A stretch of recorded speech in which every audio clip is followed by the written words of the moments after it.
YouTube. Sorry for the delay in videos. It's been a little while since I've made one. Had a few things kind of come up that have kind of slowed progress since I broke the engine.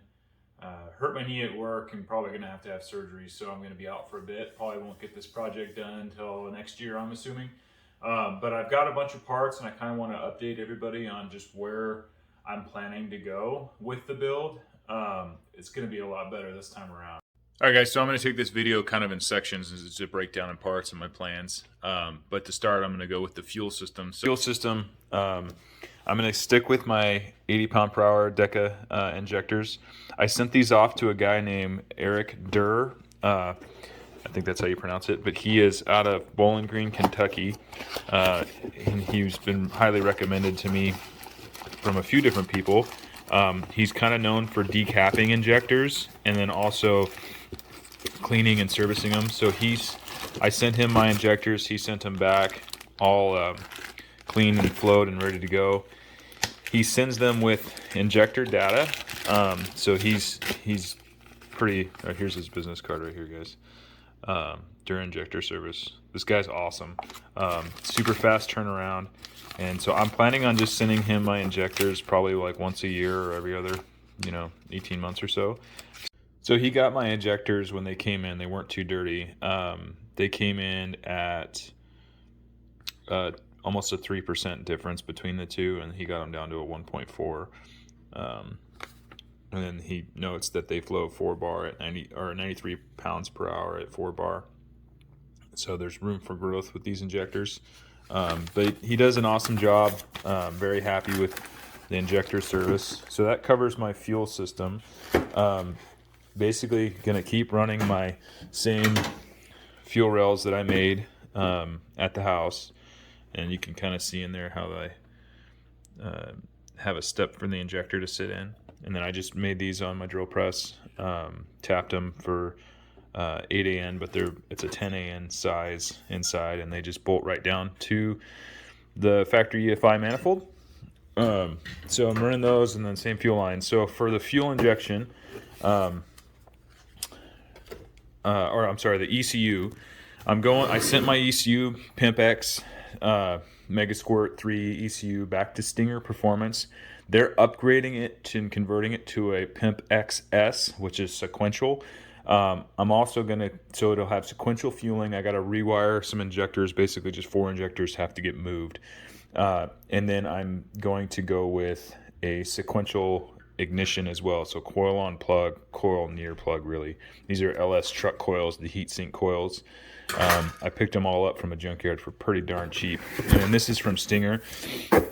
This is the harness that expands it's a really nice piece here, but it's an expansion harness plugs in the back of the Pimp XS ECU, which goes in place of where the factory ECU goes, and it just bolts right in there. It's exactly the same shell.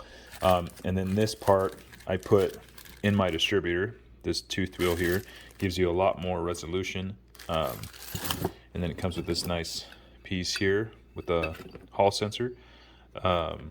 So this pretty much all plug and play with their harness. And then this guy, I just got to convert my distributor over with this piece here, and then that'll run. This plugs and plays with the coils, and I got the coils with the harnesses from the junkyard. So that'll be sequential spark.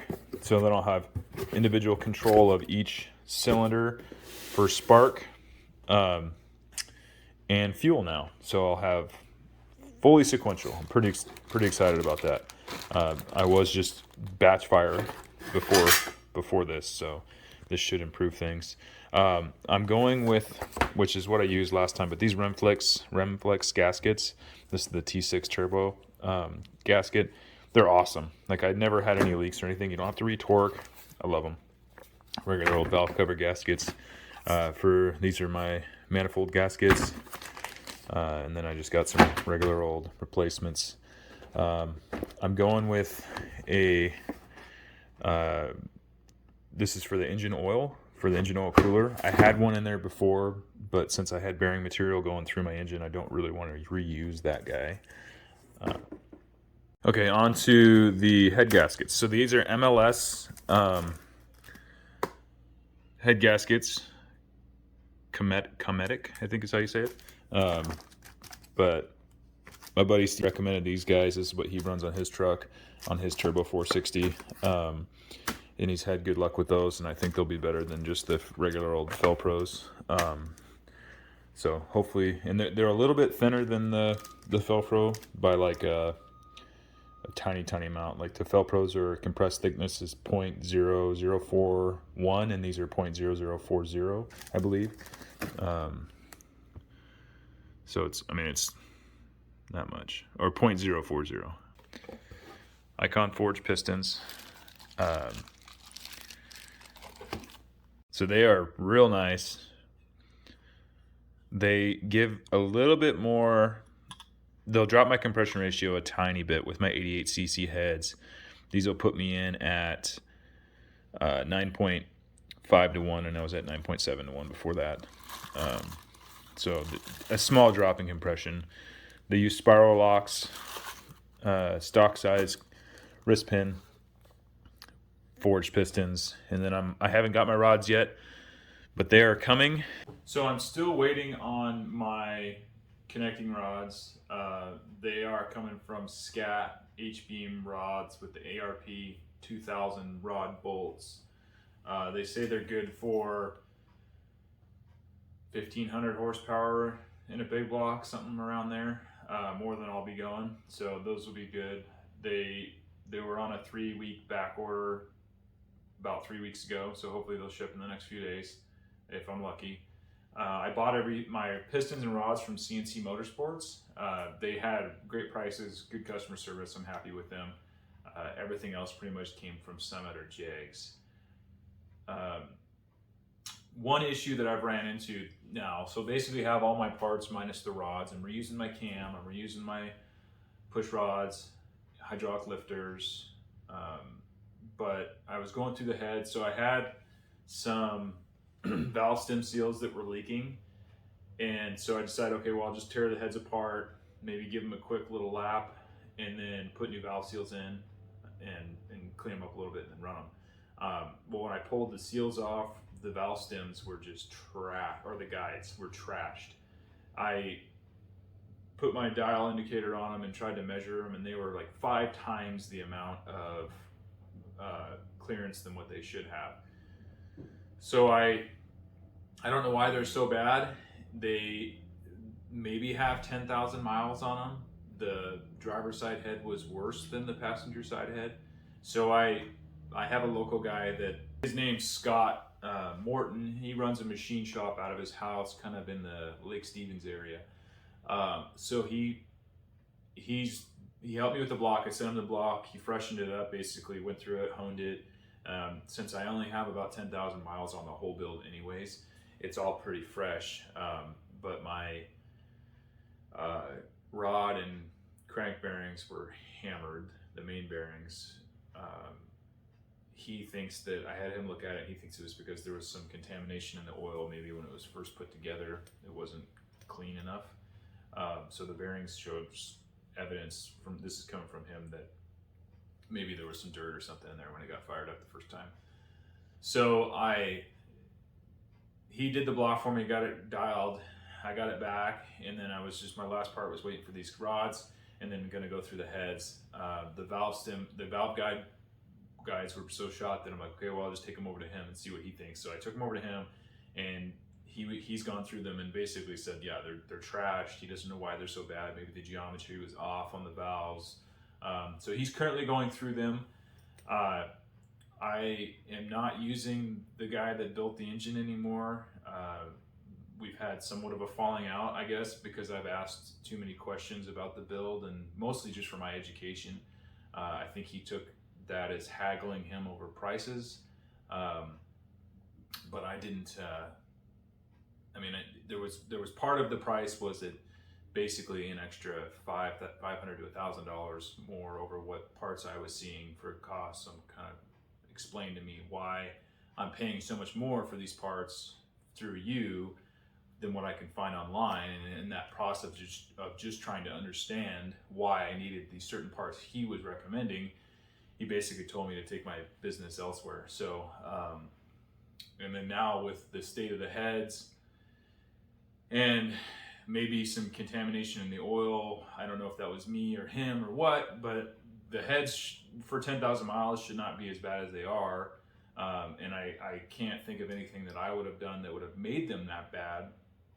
So my guess is it was just, you know, builder error, or something happened to, maybe there were bad valve guides, you know, to begin with. Maybe it was a bad batch or something. But anyways, he's replacing the guides for me. They were K-liners, and I don't know if we're going to be going with those again or something else, more like OE style. He said that the valves, they might have to be replaced as well because of the wear on the stems, which is just wild to me. I mean, barely any miles on this engine. And I mean, it broke because of me, because of the turbo and the wrong pistons and the wrong ring gap, but that doesn't really explain the heads being shot. They're not what I expected them to be, especially with like the porting inside there. They look pretty much just like regular cast heads. I don't see a whole lot of evidence of porting, but I'm not a porting expert by any means. So I'm gonna hopefully use those heads still, have him fix them up for me and run them. He was hesitant to put the time and money into them because he thought they were going to cost more to fix than what it would cost just to replace. So we're still working that out, but hopefully I can use those heads again. I know I'm going to keep the truck EFI and keep the EFI heads on it. Otherwise I'd be changing the whole turbo system, and I really don't want to go down that path. So we will see what he says for the heads, but that's basically all I'm waiting for now is heads and the rods, connecting rods, and then I can hopefully put it together once my knee tolerates it. I definitely won't be able to install the engine anytime soon. I'm probably going to have a surgery soon. So it'll be a bit, but I just wanted to give you guys an update, and you know, I don't want to leave everybody hanging, but basically the engine's in pieces in my garage, and I'm waiting on some parts, and hopefully we can get it together soon. And when it does get together, it's going to be full sequential spark and fuel. It's going to be freaking badass monster that I'm shooting for some good power through, probably enough to break my transmission and smoke my clutch, but it's going to be fun. Thanks guys. Please don't forget to subscribe if you're new to the channel. There's like 90% of my views are from people who are not subscribed, and I'd love to hit that 1,000 subscriber mark so that I can keep going with this stuff. And you know, I feel like it's helpful for some people if they're going to be building in turbo 460s. And you know, I think a stock turbo 460 that wasn't freshly rebuilt like mine, that had the stock pistons in it and maybe some worn out ring gap, might have done better than mine did. But even a stock 460, you know, just 100,000 mile engine or whatever, I would not hesitate to put a turbo on that and run 6 to 8 psi. I mean, I flogged my truck pretty hard, and that's partly why it broke the way it did. But I also had tighter ring gap than you might have on your 150, 200,000 mile engine. So I'm glad I've gone down this path, and it's just an awesome driving a turbo at big block. It's amazing. I can't wait to get it back together. So thanks for watching. See you later.